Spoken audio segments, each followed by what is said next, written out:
Hey guys, so they passed a new law and it passed the House, Florida House.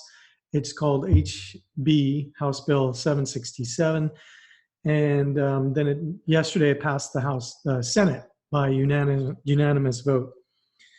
So there are some things that it's really not that, from my interpretation, it's not that overwhelming, but there are some things that you need to be aware of. They're going to revise 429, and then they're going to probably issue a new Florida administrative code. So they're going to, Florida statutes, a lot of changes there. Some of it is just to clarify, some of it is just making it clear. So the effective date is July 1st, 2020. I'm going to share my screen. And here we go. I made a summary. I'm going to share that with you first. And then I'm going to go into 429, the bill text. That's right here. Okay. And you can view, let's see here.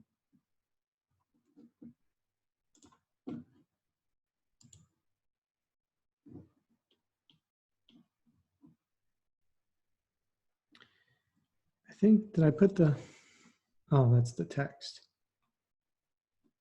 Yep. So I think you can, let's go here.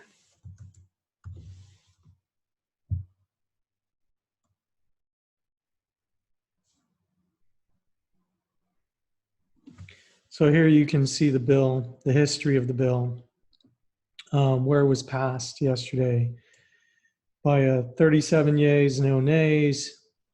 And then in here you can get the bill text. I'll put a link down below. And here is the most recent version right here. So that's where you'll pull this up. And let me just go through the summary before I jump to the actual text. So basically it's effective July 1st. It's an act amending 429. And I'll just go through these and give you a brief synopsis of the changes, and then we'll go into the actual wording of it. So providing and revising definitions, they've changed the definition specifically. The only definition they changed was an assistive device. Providing that an assisted living facility licensed to provide ECC or LNS services must maintain written progress reports on each resident receiving services from the facility staff. So the big difference is that they clarify that you only need to keep written progress notes on services that are provided by facility staff. They are prohibiting a county or municipality from issuing a business tax receipt rather than an occupational license to a facility under certain circumstances. So they also want to make sure, I think, that they can't issue it until after the license has been issued by the state. So that's now law. Requiring an owner of a facility to provide certain documentation to the agency regarding a new administrator. And I can tell you the change there is that now when you put in for a change of administrator, they're going to make you submit the education background requirements in addition to the core training. So you'll have to provide proof that they have a GED or high school equivalent or college transcripts or whatever the education component requirement is, along with the other documentation. They are authorizing a facility to send certain reports regarding adverse incidents through the agency's online portal. So I don't think it was clear. I think he gave you the option to send an adverse incident report by fax, by mail, or some different options. But now they're mandating that it has to be done online through their portal. Unless the portal is down, then you can do it by email. So they basically changed that to make sure everybody's sending in adverse incident reports through their portal. They're authorizing they're requiring the agency to send reminders by email to the facility regarding submission deadlines for such reports. So basically, you submit your initial adverse incident through the portal, and then 3 days prior to the deadline for the 15-day, it's going to send you an email to whoever's registered as the contact saying, hey, you have to file your 15-day. And then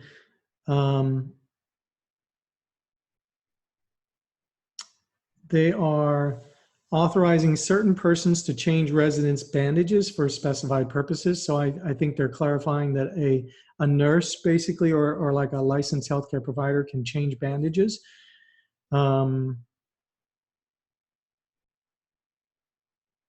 They're clarifying that the absence of an order to do not resuscitate order does not preclude a physician from withholding or withdrawing CPR or the use of an AED. They're revising the type of medications that may be administered. I think they just added one to the list. I think it was like patches, or revising provisions relating to the assistance with self-administered medication. We'll go into that when we get into this section. So these are probably the biggest ones. Requiring a person assisting with a resident's self-administration of medication to confirm that the medication is intended for the resident, and to orally advise the resident of the medication name and the dosage. So they put it in law that when you assist a resident with their medications, you have to, your staff have to orally, I think it said you had to previously maybe read the label, but they really only need you to do the medication name and the dosage. Okay. And then, so that's for every medication. So when you're giving the medication, you have to say, Mrs. Johnson, here's your lisinopril, it's 25 milligrams. I think further in the text, it says you have to explain what it's for. Here's your lisinopril, it's and then they are authorizing, this is new, and I think this is, a lot of people are going to use this. They're allowing a resident to opt out of the verbal announcement through a signed waiver. And I'll get into that further because it's going to be tricky, because the waiver has to specifically mention every medication that they are waiving. So it's not a blanket waiver. It's like maybe a list of their medications and they sign it with the date. But if medications change, you need to update the waiver.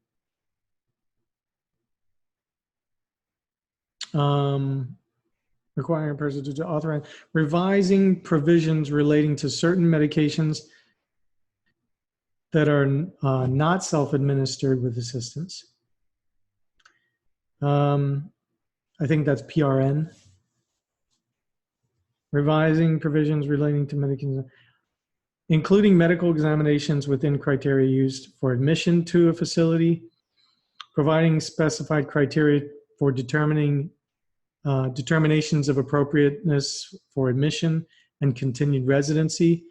Those weren't really big. When we get into it, I'll show you. Authorizing such facility to admit certain individuals under certain circumstances. They define the term bedridden. Requiring that a resident receive medical examination within a specified time frame after admission to the facility, requiring that such examination be recorded on a form providing that such form may be used only to record the practitioner's direct observations of the patient at the time of the, I really don't know how that changes much. Providing that such form is not a guarantee of a resident's admission to or continued residency in. So I think,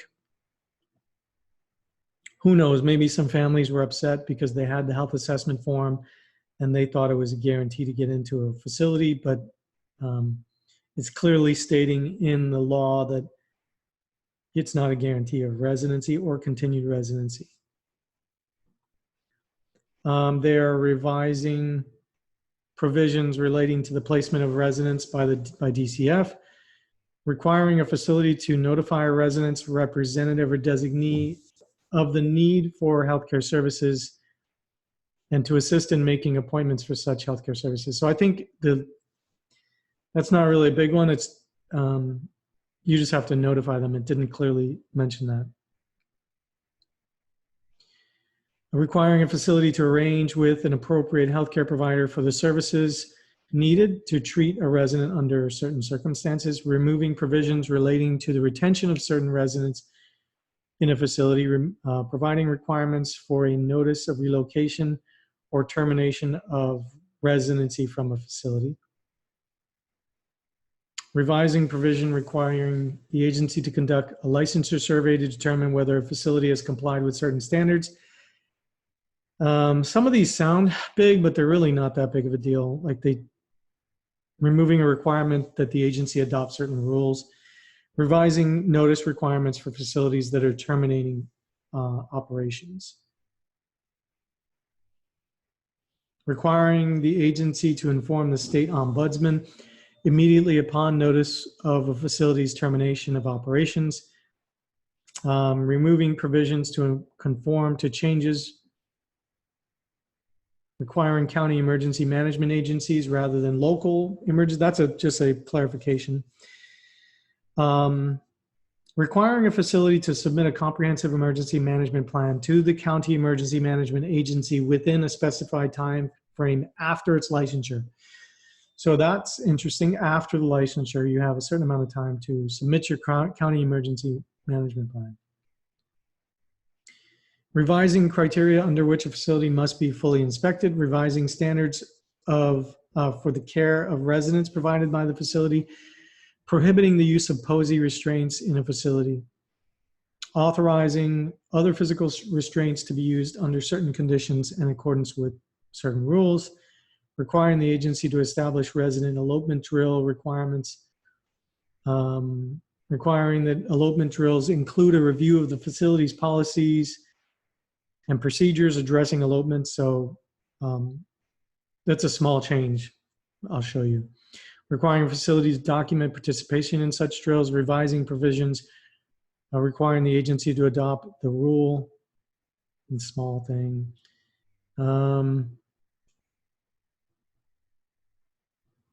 That's it. Everything else is pretty small. Let me just, those are core training requirements. Let me skip over to the bill.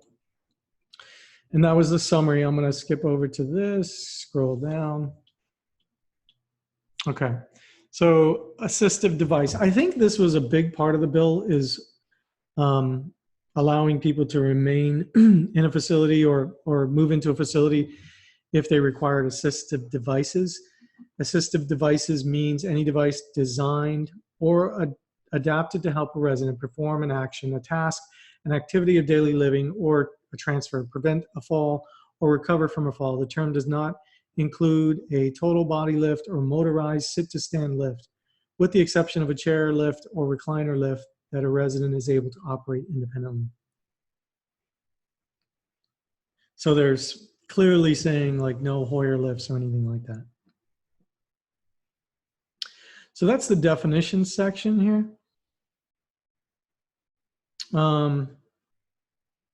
You can read through it. I don't think they made many other changes there.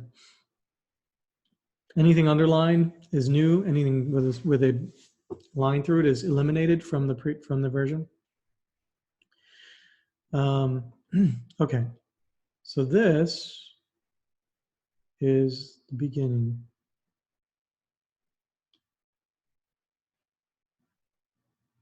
Okay, so right here it just clearly defines that a facility that is licensed to provide ECC services shall maintain a written progress report on each resident who receives such nursing services from the facility staff. They added the from the facility staff. So maybe there was not clarity on that. Maybe you had to document every nursing service that was provided, even by third party.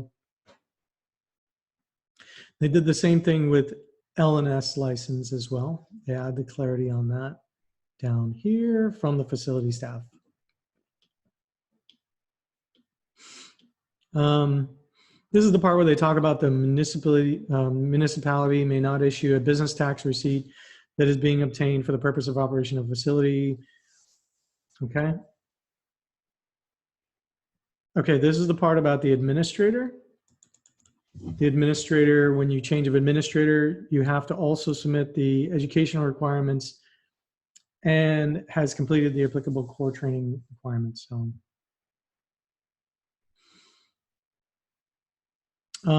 this is the part where it eliminates that you could have done fax or by US mail, and you have to do it through the portal. Okay, so that's the part where it changed there. And then the 15-day report, the same thing. And then here's the part they added. You see all this part they added where it says that 3 days before the deadline for the submission of the full report, the agency shall send an electronic mail to a reminder to the facility's administrator or other specified facility contacts within 3 business days after the agency sends the reminder. Okay, this part I thought was good to know. And a facility is not subject, let me highlight this. A facility is not subject to any administrative or any other agency action for failing to withdraw the preliminary report if the facility determines the event was not an adverse incident, or for failing to file a full report if the facility determines that the event was an adverse. Okay? So, not subject to any administrative or other agency action for failing to withdraw the preliminary report. Okay. And then this part, they removed a requirement that each facility submit a monthly liability. If a liability claim was filed, you had to submit a report to the agency. They removed that, unless they moved it someplace else. It's eliminated from this section.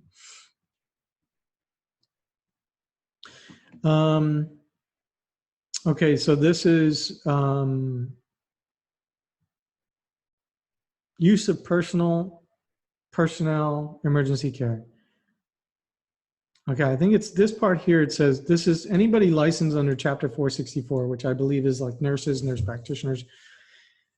They added this, what you could do. Persons under contract to the facility, facility staff, or volunteers who are licensed according to Part 1 of Chapter 464, or those persons exempt, and others as defined by rule, may administer medications to residents, take residents' vital signs, and then they added that change residents' bandages for minor cuts and abrasions. So there's clarity on that.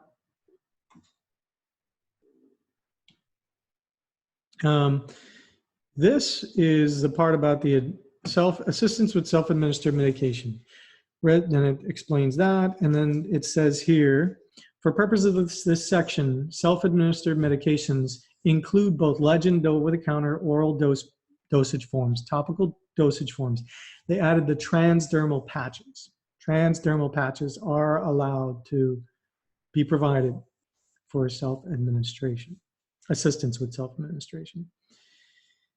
Okay, so here's where they added this portion right here. In the presence of the resident, confirming that the medication is intended for that resident, orally advising the resident of the medication name and dosage. Now they eliminated the part that says reading the label, because, I mean, who has time to read the label? Okay, so confirming that the medication is intended for the resident, orally advising the resident of the medication name and dosage. So confirming that the medication is intended for the resident would be Mrs. Johnson. I'm reading the label. It says, Mrs. Johnson, you're Mrs. Johnson. This is your lisinopril 10 milligram tablet. And then it says opening the container, removing the prescribed amount of medication, closing the container. Now this is the part where it adds the waiver. The resident may sign a written waiver to opt out of being orally advised of the medication name and dosage. The waiver must identify all of the medications intended for the resident, including the names and dosage of such medications, and must immediately be updated each time a resident's medication dosage changes. Okay, so you're gonna want to use a waiver. I think if you can get the resident to sign a waiver, because it's going to take a lot of time to do this. And the problem with it is your staff might forget when you're getting, inspected, unless you're constantly practicing. So if you could still offer that, you could still provide that, but I would get a waiver just in case your staff forgets to do it. If your staff forgets to do it when ACA's sitting there, at least you have the waiver, so you can have best practices, and then you can have what would get you in trouble.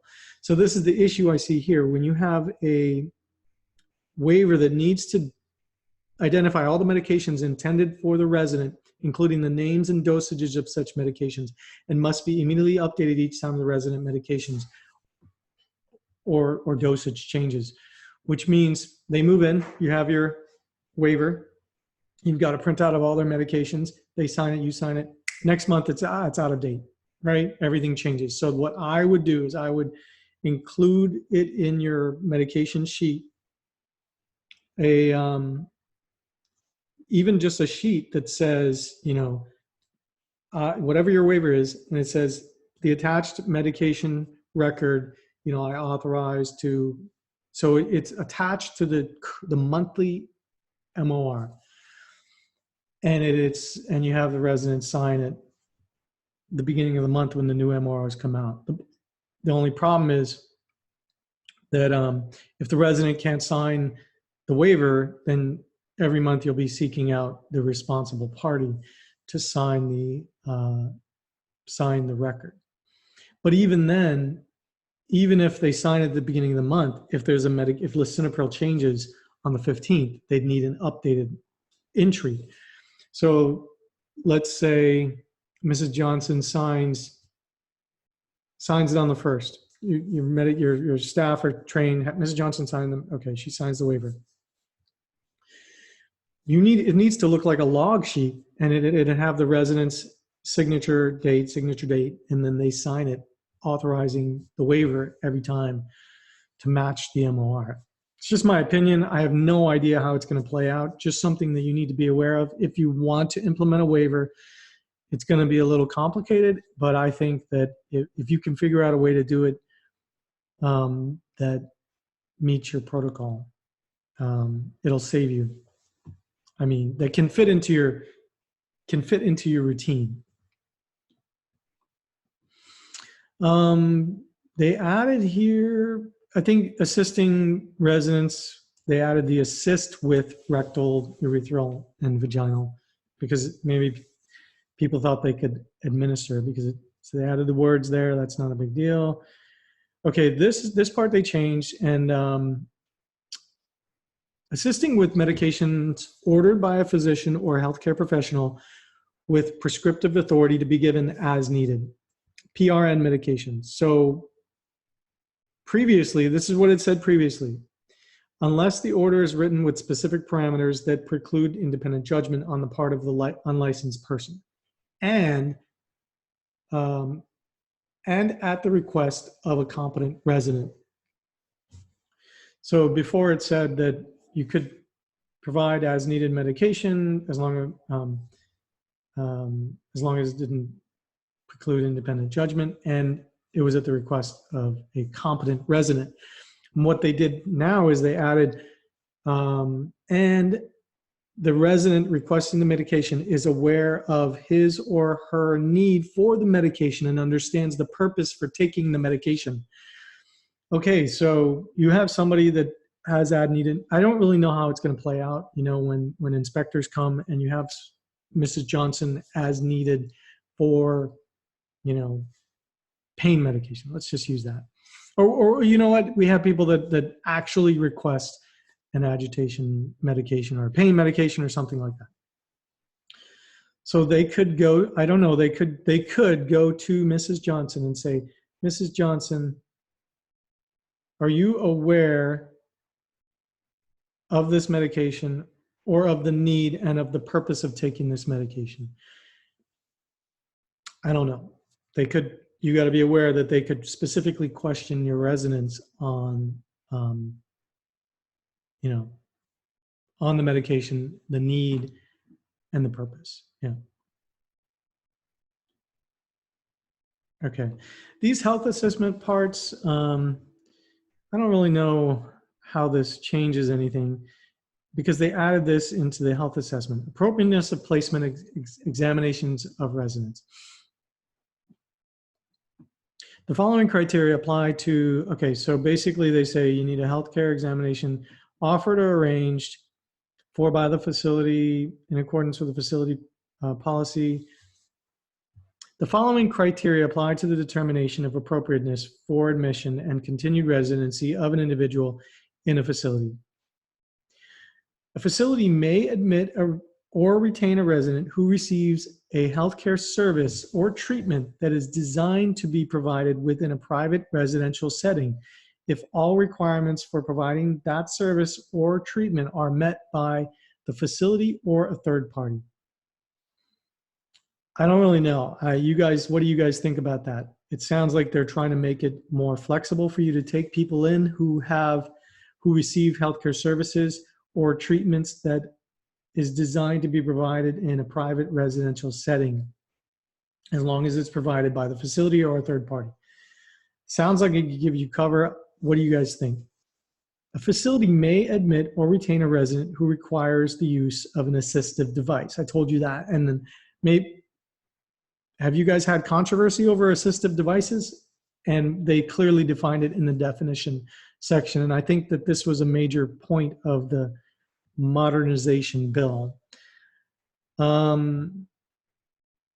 facility may admit or retain an individual receiving hospice services if the arrangement is agreed to by the facility and the resident. In additional care is provided by a licensed hospice, and the resident is under the care of a physician who agrees that the physical needs of the resident can be met at the facility. The resident must have a plan of care which delineates how the facility and the hospice will meet the scheduled and unscheduled needs of the resident, including, if applicable, staffing for nursing care. Does that sound like anything different?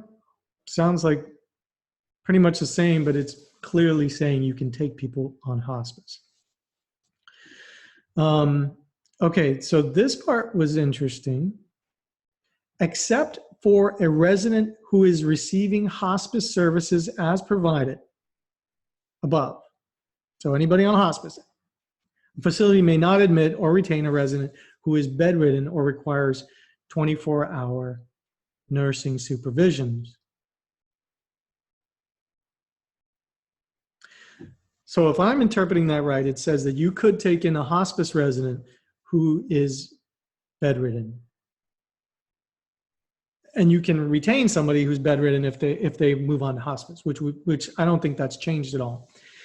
And also 24-hour nursing supervision.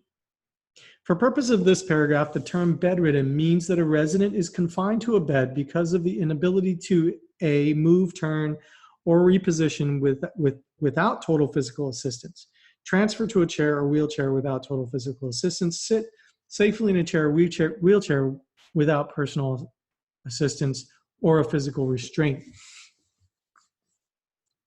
I don't really know how that one's going to play. Sit safely in a chair or wheelchair without personal assistance or a physical restraint. A resident may continue to reside in a facility if during residency he or she is bedridden for no more than 7 consecutive days. That's nothing new. Facility ECC 14 days. Okay.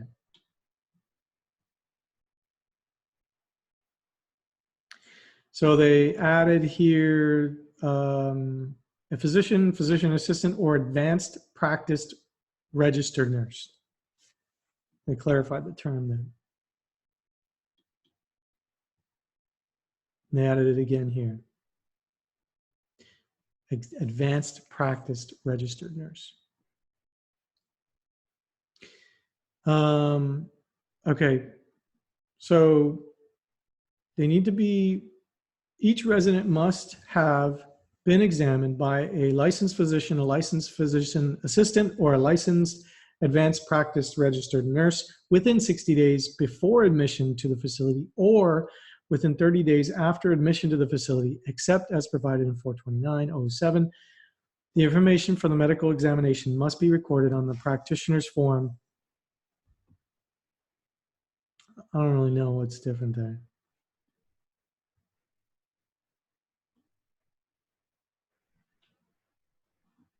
The medical examination form may only be used to record the practitioner's direct observation of the patient at the time of the examination and must include the patient's medical history. So I know you've had people that say, oh, my mom just saw the doctor. Maybe they'll fill out the 1823, like they just saw him like 30 days ago or something like that. So then the family will go drop the form off with the doctor. So from my interpretation here, the medical examination form may only be used to record the practitioner's direct observation of the patient at the time of examination. Well, that still could apply. I mean, they're just recording it 30 days or 20 days later or whatever it is. Okay. Such form does not guarantee admission to continued residency in or the delivery of such services at the facility and must be used only as an informative tool to assist the determination of appropriateness of the resident admission to or continued residency in the facility.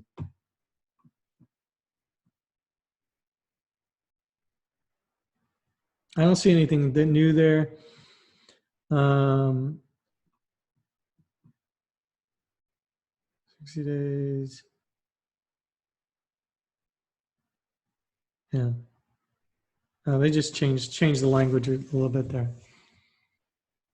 Here's the part about the DCF. They just, instead of using the word shall, and they clarified department, they said Department of Children and Families, must instead of shall. Those are just minor changes, no big deal. Minor, nothing big, no big deal here. Okay, so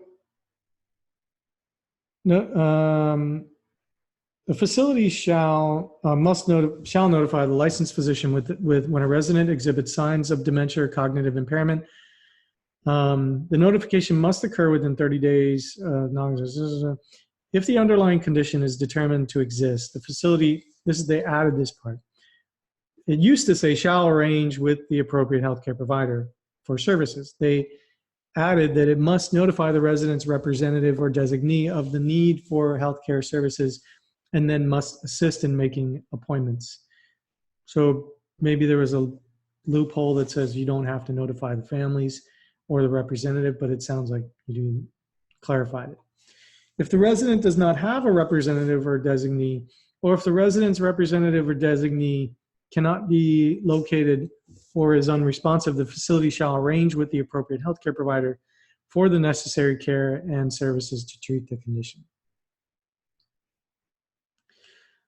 So basically, it's your responsibility, ultimately. This is LMH? No, it's anybody. Okay. So you can't say, well, I tried to notify the family and nobody responded.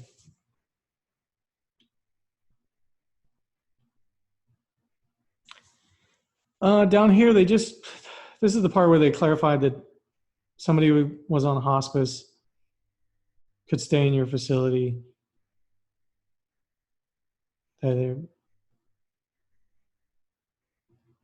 That's nothing new.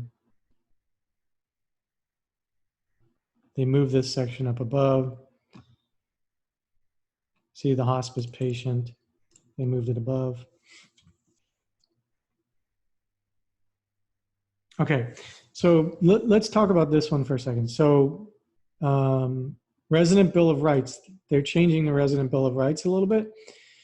So this is in regard to a 45-day notice of relocation or termination of residency from the facility. And what they did was, reasons for relocation must be set forth in writing, and they added this part, and provided to the resident or the resident's legal representative. The notice must state that the resident may contact the state long-term care ombudsman program for assistance with relocation and must include the statewide toll-free telephone number of the program. So your 45-day notice has to include that. It has to include the long-term care ombudsman can help you with the relocation, and also include the phone number. Okay. The agency shall conduct a survey to determine whether the facility is complying with this part. That's nothing new.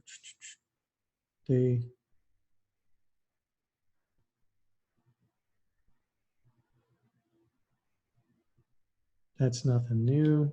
I mean, you guys can read through this and see if I'm missing anything. Okay. Closing of the facility. In addition to the requirements, okay, so the facility shall inform in writing to the agency and each resident or next of kin the proposed time of discontinuance of operation following the notification requirement. So they just said you have to do it in writing.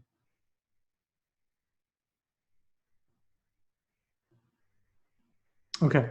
Immediately upon the notice by the agency of the voluntary or involuntary termination of such operation, the agency shall inform the state long-term care ombudsman program. So it used to say that they shall monitor the transfer of the residents to other facilities, and then they just put in there that they're passing that off to the ombudsman program. So that's nothing really that affects you at all.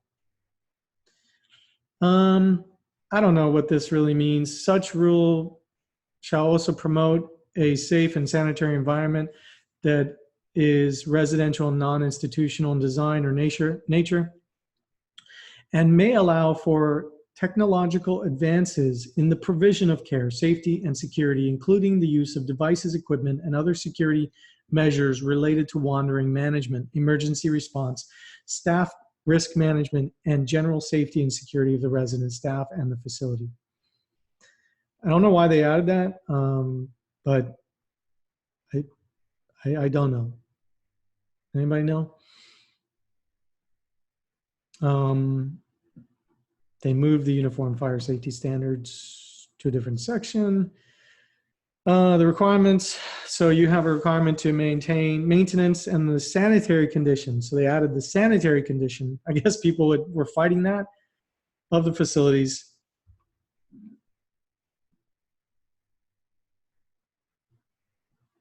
And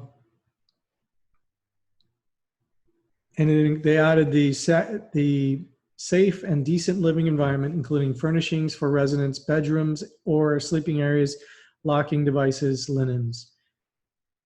So they clarified what they'll be looking for.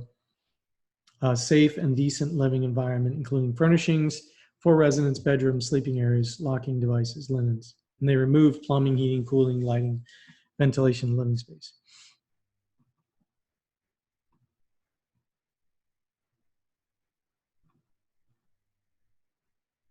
Okay, so they're clarifying like which agency is responsible for what, where maybe health inspections would cover some of those other things: heating, cooling, plumbing, lighting, ventilation, open spaces. The agency may collect fees for food service inspections conducted by county health departments and may transfer such fees to the department. So I don't know that that really matters to you.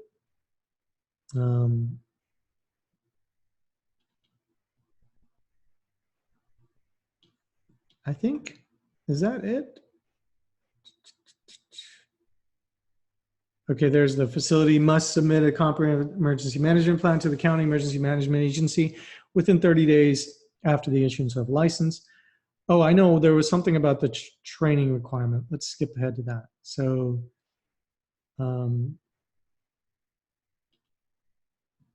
that you can't do posy restraints, which I can't imagine you could have.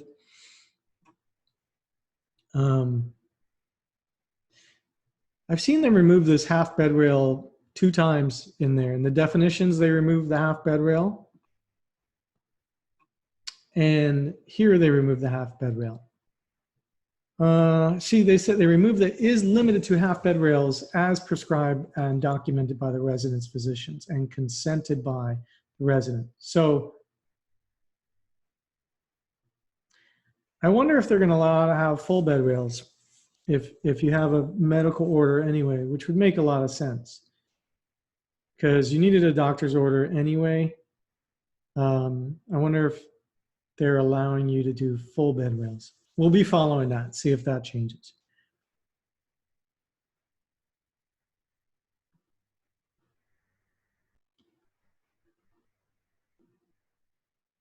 Okay, the elopement drills.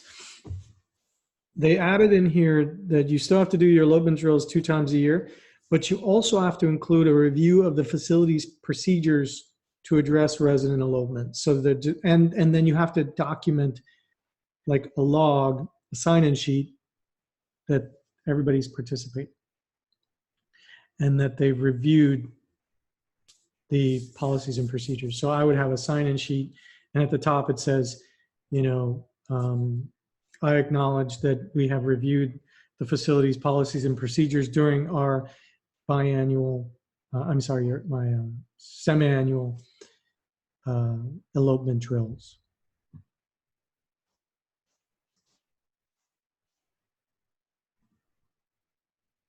And then just a small tidbit here, nothing about abbreviated survey. You can read about that.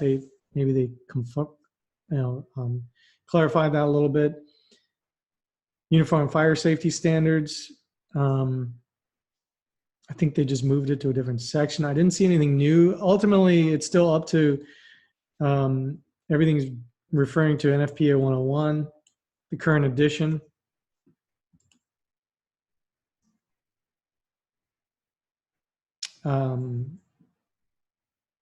Nothing new there.